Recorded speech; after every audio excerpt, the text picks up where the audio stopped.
You are listening to the Disney Dream Girls, an unofficial Disney theme parks podcast, and this is show number 315 for Sunday, the 17th of May, 2020. Where dreams begin. Well, hello and welcome to this week's Disney Dream Girls podcast. And I have, as always, my delectable, delightful Jayne from Derby. Hello, my lovely. There's a bit of alliteration going on there, Michelle. Oh, it took me a while to get through that. Oh, I'm out of breath now. You are right, my lovely. Hello, marvellous, magical Michelle, then. Aww. We play the compliment. Who is now starting her year towards being the big 5-0. Are you really? Yeah, it's my 50th year on the planet. Next May, I will reach that landmark age, and obviously I've got the same birth year as Walt Disney World, so I'm going to have to go. Obviously, yeah. No, I was going to say, I need you to catch me up eventually, love. It's a set of numbers. Anyway, talking of our absolute happy place and travels over to the wonderful Orlando, we have an amazing guest who has got a bit of an experience to tell us about. Welcome to the Disney Dream Girls once again, Seth Kubersky. Hello, lovely. Hi, thank you so much for having me on. It is great to hear you both across the pond. I gather you've been a little bit busy, this last couple of days. Yes, like everyone else on the planet, I've been sitting at home just waiting anxiously for something to do for the last couple months. And as of May 14th, yesterday at 4 p.m., they reopened City Walk at Universal Orlando. And I was one of the first people in, not the very first people, because there were folks who were lined up in their cars outside the parking garage hours ahead of time. But I showed up just at 4 o'clock on the dot and sailed right on in. So you've just mentioned there that people were lined up in the cars. Have you any idea how long the queue was that they'd been part of? How long people had been waiting to get into City Walk, etc.? I don't think that long. The first pictures I saw on Twitter of people parked were maybe 1 or 2 p.m. And it was really, the photos were a little deceptive because they had the parking garage entrance blocked off right after the on-ramp. So there were maybe 24 cars at the most by the time they opened, from what I could see. And they were not charging for parking. They didn't have anyone staffing the toll booths. They did have employees in masks and gloves waving cars through. Mm-hmm. So there was no delay in terms of paying for parking or checking your annual pass. And what I thought was interesting was they were doing social distancing in the parking lot. They were only parking cars in every second space. And then once they would fill up a row, then they would go back and repark in the blank spots, which I wish they would do all the time, because you never got into that situation where you're trying to open your door and the person parked right next to you is also trying to get out of their car at the same time. That's a good point. So very sensible. It was a change that I wouldn't mind them keeping. Mm. So you were obviously there as media to go and report and feedback to everybody about this event. To be perfectly honest, if I was not writing the unofficial guide to Universal Orlando and trying to work on the update for the 2021 edition, which will hopefully come out just as soon as all of this settles down a little bit more.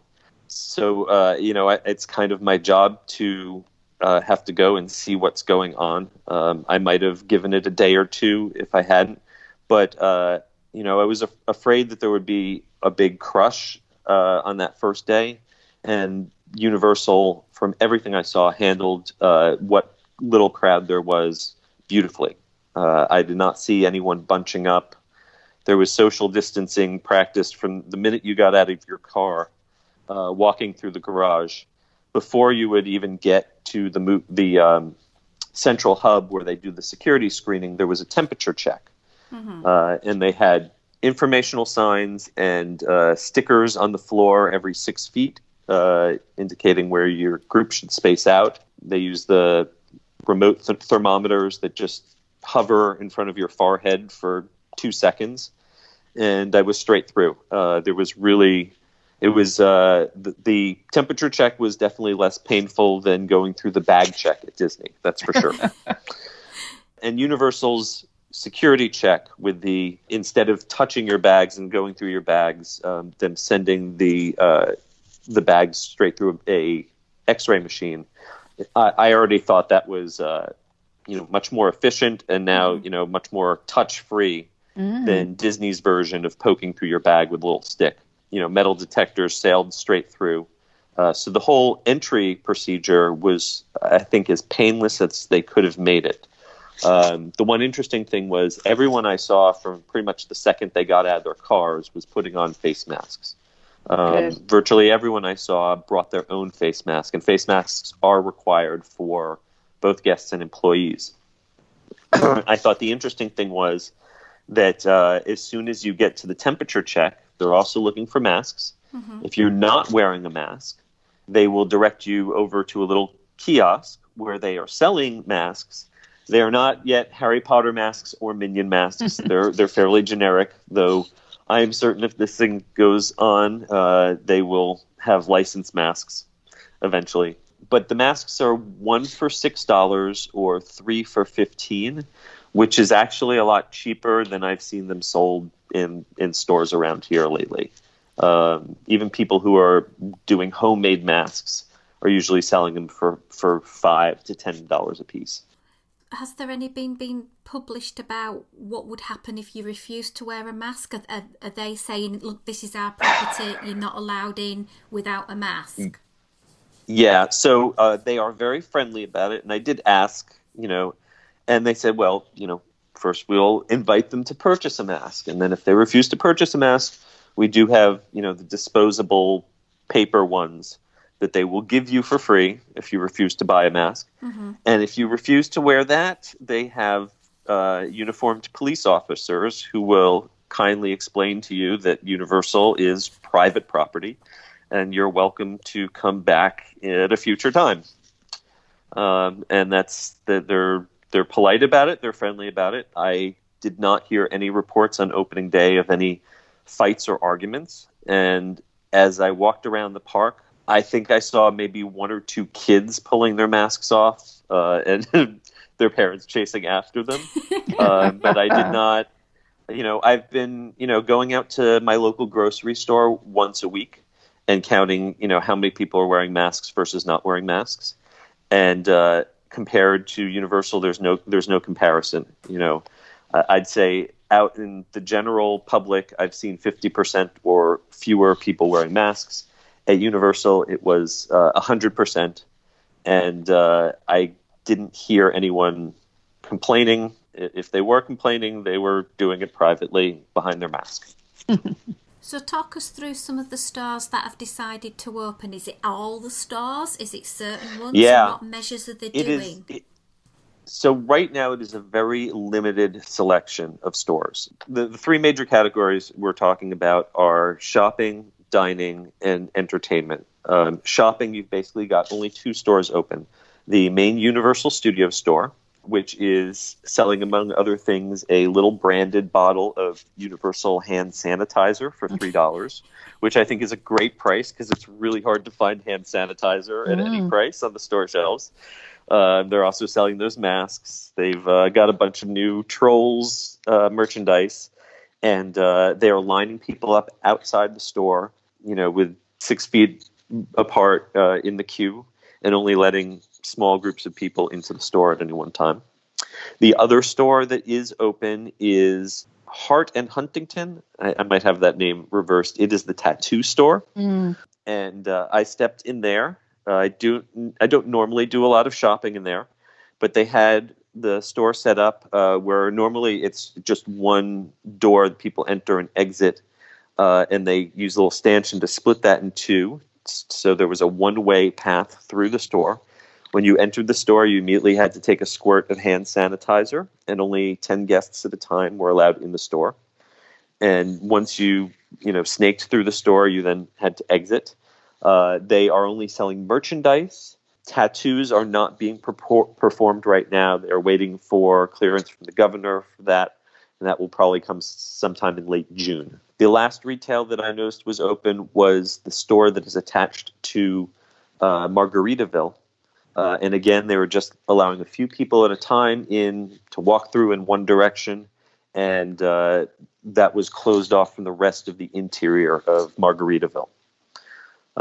So next you have entertainment, and you have one option there, which is the Hollywood drive-in mini golf. And there's 2 golf courses there, and I saw that one golf course was being used. That's the haunted side. But the Area 51 alien side, it looked like they were still doing some cleaning and maintenance on that. It might be that they alternate every day. One day they clean one side and use the side. I'm not quite sure how that's going to work. But there were families out there, and they had it spaced out. So you had a family, and then you had a gap, and then a family on a hole, and then a gap. So it looked fairly well distanced to me. And obviously they're cleaning down all the clubs and the balls after every use. Also on entertainment, I was really happy to see that there was a little bit of live entertainment. There are a couple stilt walkers maintaining 6-foot social distance vertically, wearing masks.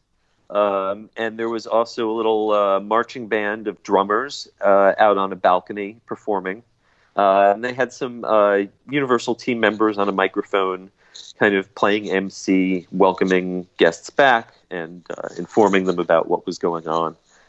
So that was great to see, some live people, some live entertainment getting back to work.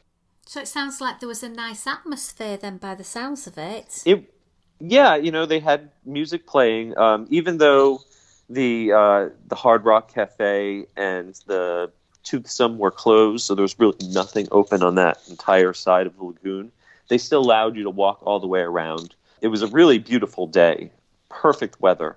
So I think a lot of people were not there so much to actually buy something, so much as to just stretch their legs and, be out in public and see other people, even if they're not getting up close to them. I did want to mention dining. 2 full-service restaurants only open.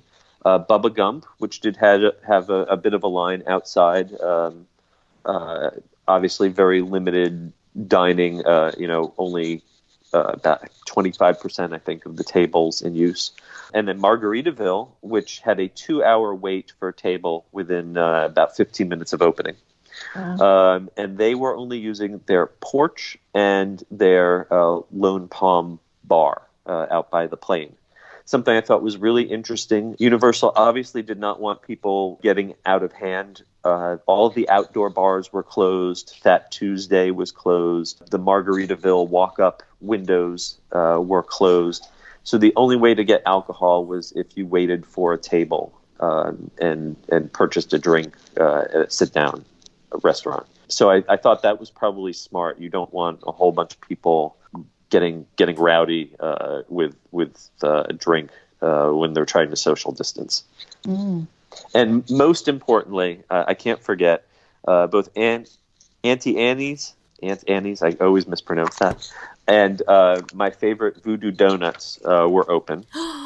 Yay. They were experimenting. Yes, I had to bring back a half dozen Voodoo Donuts.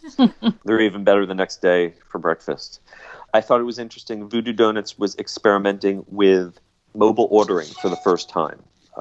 So they were allowing you to use the Universal app to go in and pick all the donuts you wanted, and then it would be delivered to a little cart right outside the building, so you didn't have to stand in a line. Personally, I had some issues with the app, and it errored out for me. I didn't get to use that, but even waiting in line, total of 25 minutes from the time I got in the line to the time I had my donuts, which is really not bad. If you've seen what the lines can be like at Voodoo Donut, 25 minutes for the whole process is not bad at all. I'd wait 25 minutes for a donut, yeah. For any donut, probably not, but for a Voodoo Donut, I'd say, especially after not being able to have one for a couple months, I'd say it was worth it. And like everything else, everyone's spaced out every 6 feet in the line. No one getting out of hand, no one cutting. People were really polite. I got to say, the difference between going to visit my local grocery store over the last few weeks and going to visit Universal night and day. Much more pleasant, civilized experience at Universal. That's good to hear. So is there like a rolling out now for everything else? How's that going to take place? It's all going to be very cautious, and it's baby steps. They only have announced this first phase, and I'm sure more restaurants are going to come back soon. I wouldn't be surprised if Hard Rock Cafe started opening up soon, and I think they're going to let those third parties first, and then start opening the restaurants that are owned by Universal, such as, say, Vivo is in a great position because they've already got outdoor tables. Big Fire also has a patio where they could put some outdoor tables. I think you're going to see outdoor dining being really huge, for the next season, because here in Florida, they've said there's no capacity restriction as long as you've got sufficient space between tables outdoors. Yeah. I'd also like to see Hot Dog Hall of Fame open up soon. They were not serving, but I figure that would be a great option. Some of the others might take a while. Look at something like Cowfish. You've got that big touch screen of digital fish and touch screens all around the bar. Those kind of things are not going to fly if you're trying to, reduce contact transmissions. Yeah, it's going to be a strange sort of time, isn't it? We've all got suddenly used to these touchscreen ordering systems. I suppose mobile apps are going to come into their own in that respect. Otherwise, we're going to have to go back old school, aren't we? Well, it's a good thing that pretty much everyone has a little touch screen in their pocket. It's up to them to find a way to connect us to their systems in a secure way, a safe way that doesn't involve other computer virus risks as opposed to biological virus. But I'm sure they have IT departments working on that very quickly. Things like the nightclubs, I think, are going to take a little longer to come back at City Walk. I don't know how long it's going to be before you can have socially distant dancing at a place like the Groove. Socially distant karaoke. Everyone brings their own microphone to the Rising Star. I've got a vision of a nightclub with a big hula hoop on the floor, and that's your dance space, and you can't go out into other people's. I can see it. There's definitely a pent-up demand for entertainment. People were really appreciative of, the little bit of live entertainment that was out there. Hearing background music on the speakers. I will say I was a little sad. I walked over to Islands of Adventure, the gates, which were locked. I could peek in, but I was hoping to hear that Islands of Adventure Port of Entry theme music coming out, and that was all quiet. Same thing over at the Universal Studios Florida Arches. The park was all silent, and that was a little sad. I'll be happy when I get to hear that music again. So how often is City Walk going to be open? What are the opening hours? How many days? Any restrictions on numbers for being allowed to go in and out? Sure. Right now it is 4 p.m. till 10 p.m. daily. They have said that they will maintain capacity. They have not said exactly what that capacity is. Opening day, even with a little bit of rush and pent-up demand, it's always interesting with opening day. You've got the diehards, and I will say about half the people I saw on opening day were carrying a camera, and not just a little cell phone, but a stabilizer or professional camera. So I think there were a lot of bloggers, a lot of reporters out yesterday, and it'll be curious to see this weekend, if we have good weather, what kind of average local comes out to see City Walk this weekend. So we'll be looking to see if they do reach capacity and how they handle that. Obviously, they're used to reaching capacity on holidays or Halloween especially. So they know how to turn people back if they have to. I would say yesterday there was plenty of space for everyone. The restaurants did have a long wait. There was no sense of crowding or, of being unable to get proper distance from other people. No, that all sounds good. Anything else on Universal itself with regards to the theme parks? Any news or inside information that we could share? Nothing official whatsoever. The buzz I've heard is that Universal employees have been told to expect that they might report back to work at the very end of May or in early June, and that it'll likely take a couple of weeks after the full-timers come back before the gates can open again. You know, I wrote an article for Orlando Weekly recently where I predicted that the parks would reopen sometime between Memorial Day and the 4th of July. I think it's going to be closer to the 4th of July than Memorial Day.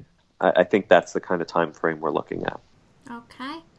And of course, that is all subject to the numbers that we keep getting back from hospitals and the government regarding testing and the number of cases and deaths. If we start seeing a spike here in Florida, then I'm sure there will be a very quick clampdown.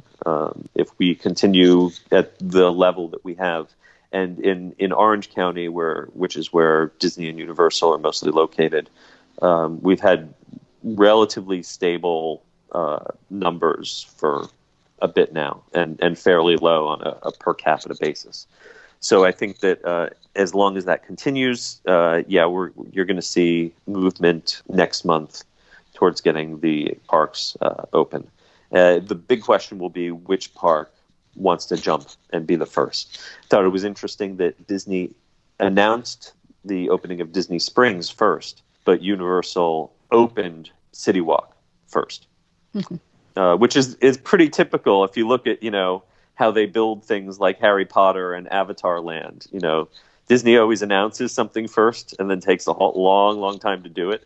Universal refuses to even admit that they're building a new roller coaster.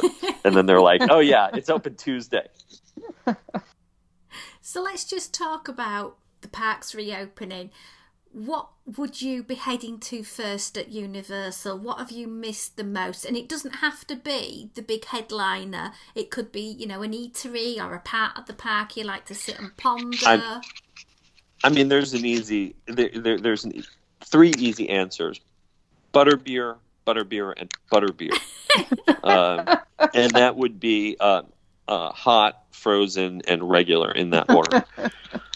It's going to be weird getting on a ride again for the first time. I'm usually a single rider, and I'm not going to be able to take advantage of those single rider queues, I think, for quite a while. I think those are going to go away for a bit. So I'm not sure how quickly I will actually be getting on a ride, but I am looking forward to walking around, hearing the music, seeing families enjoying themselves, mostly seeing my friends who are team members and cast members over at Disney back at work. And it's going to be a very strange world. It's not going to be, after September 11th, the parks closed very briefly. Mm-hmm. They opened up, and, tourism was obviously way down, but there wasn't the sense of not wanting to get close to other people. You weren't, there was, kind of a sense when we were able to go back into the parks after 9/11 happened that we're trying to get back to normal. And I think it's going to be a long time before things like are getting back to normal in a theme park when people are wearing masks and being socially distant. Yeah, it'll definitely be strange, but after a couple months in the house, I think a lot of people will accept strange over just continued quarantine. Yeah. Anything that you'd like to add about Universal, Jayne, before we go over to the other place in Orlando? No, I'm keen to get to the other place in Orlando personally, but that's just me. Can go back to the light side. So what's the latest from Disney? Disney has officially announced that Disney Springs opens on the 20th. Very similar to City Walk. It's going to be, limited capacity and very limited offerings. It's interesting. Disney Springs is a much, much larger property than City Walk. And City Walk's got, there are 2 parking garages that feed into one security entrance, exactly one way to get into City Walk. Very easy to control. Disney Springs, you've got, the huge orange and lime parking garages, plus that additional parking garage across the street. Surface lots, entrances on every side, much, much harder to control. So it'll be interesting to see how they do that.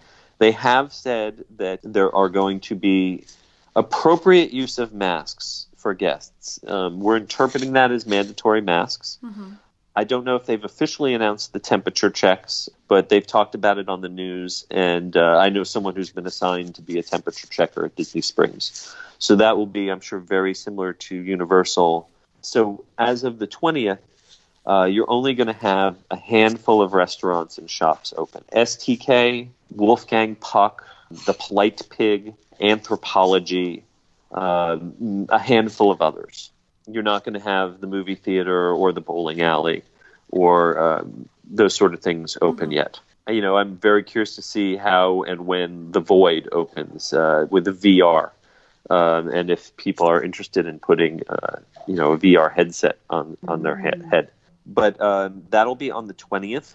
That's all that's been officially announced. Now, unofficially, the leader of the local union talked to the Hollywood Reporter and said that I believe on the 27th, we'll see things like World of Disney reopen. Now, that's not been confirmed by Disney yet, but that sounds like a reasonable timeline. And I think probably something similar will happen at Universal, whereas you'll have a week or so of this very tiny reopening, and then a week later adding a few more stores, and then maybe a few more after that.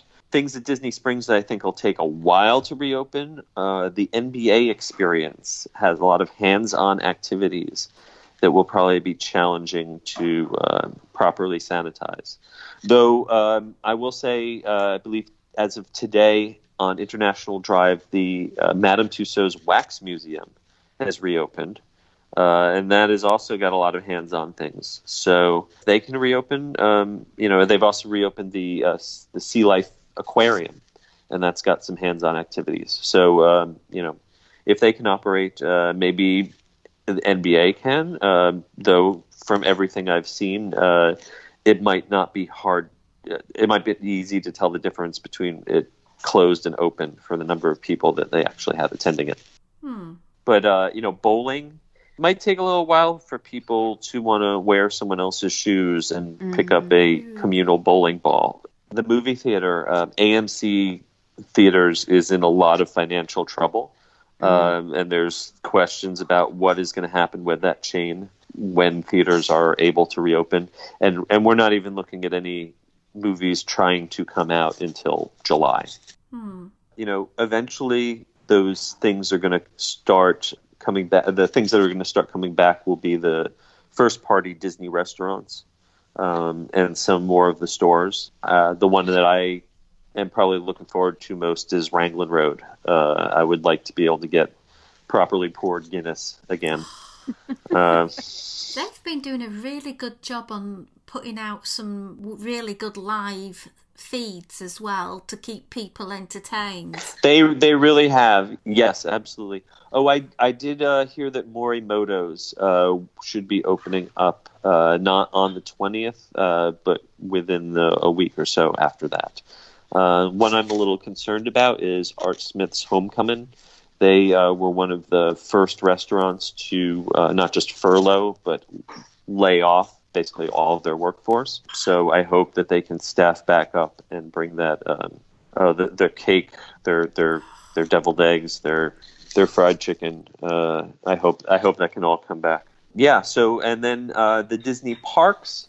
There's a whole industry right now made up of people trying to predict how and when the Disney parks are going to reopen. I think we can look at Shanghai to see a lot of the things that they'll probably do here when they do reopen the Disney parks. I think the biggest concern when they do start reopening the parks, and they're not going to be able to all reopen at once.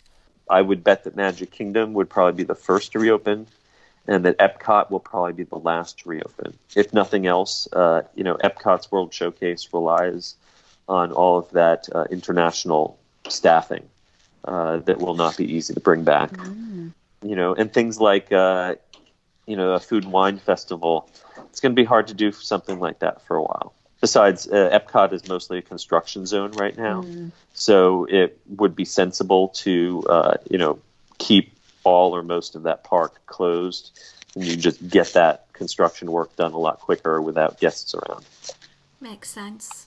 Yeah. But, the big concern is going to be, how do you decide if you've limited capacity of the park to 25%, how do you decide who is going to be those people? You can't just be on a first come, first served basis, because you can't turn people away at the gates. If the point is to avoid crowding and people in close contact, then waiting until they get there to turn them away defeats the purpose. Obviously, when they start reopening their hotel guests are going to have some sort of priority, and how they manage that capacity exactly, that'll be interesting to see. The real question is, what do you do with annual pass holders? I'm sure that if they opened on day one with only one park and 25% capacity, and all the annual pass holders were unblocked as usual, that could cause a really big problem. We've seen in Shanghai them using a lottery system where you have to, even if you have an annual pass, you have to have a ticket. You have to have a reservation in order to come on a particular day. And I wouldn't be shocked if they had that down to the hour at which you're allowed to show up, because you don't want 10,000 people trying to rope drop. You want to spread those 10,000 people out over the entire morning so they're not bunching up.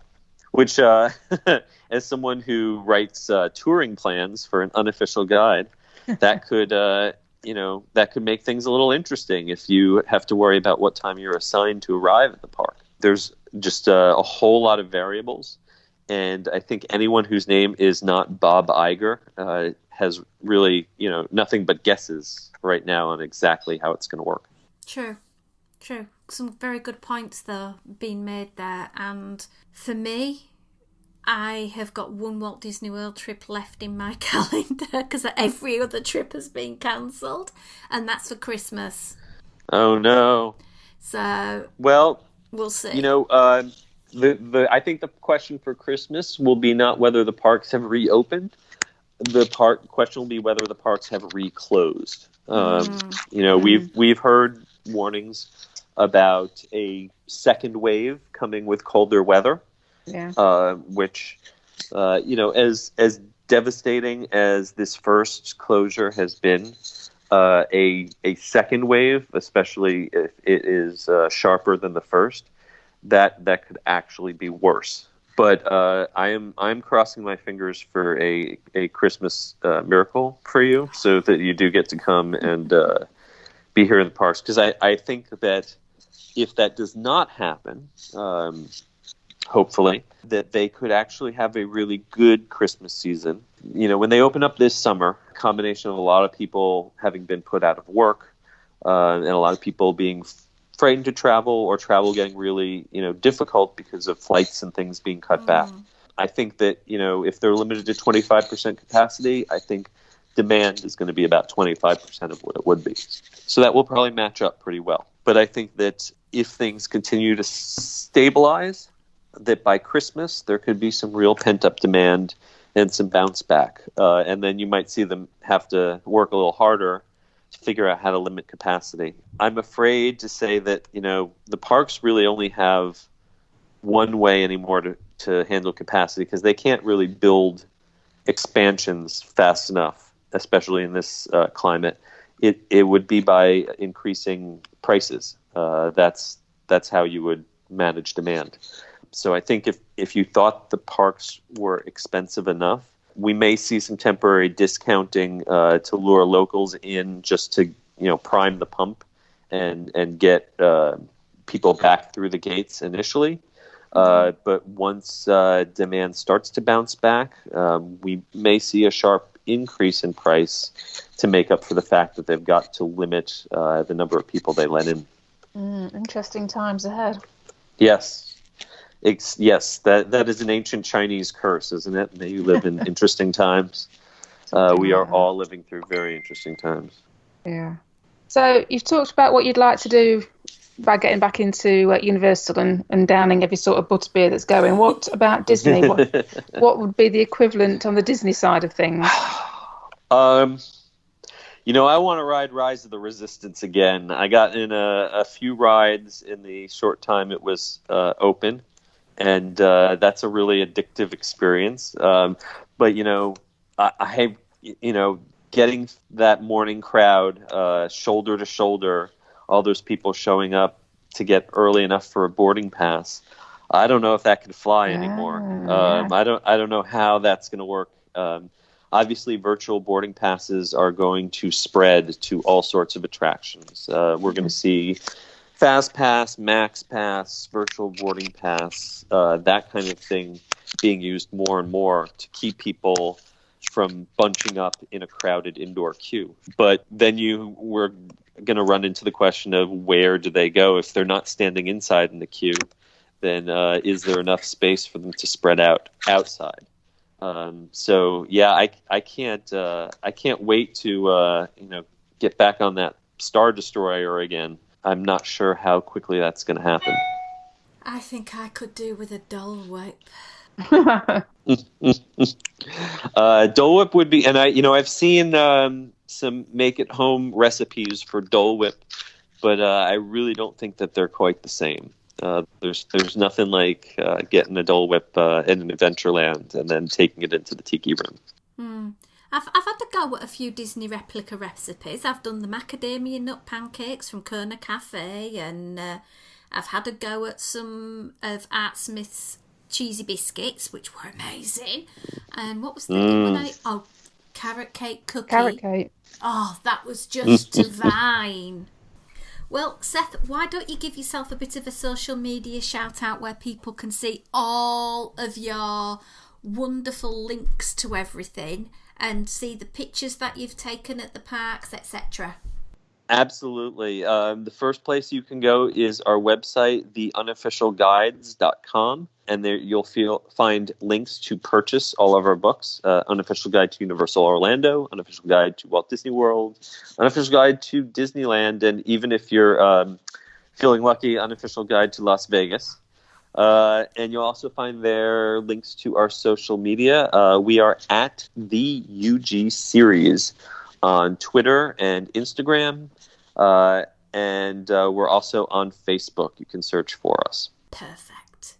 Well, let's keep our fingers crossed that the parks do safely open up soon, and then, of course, you'll be very welcome to come back and tell us how that butterbeer was. Absolutely. And, May 20th at Disney Springs, so maybe we'll get back together and chat about how that goes. Perfect.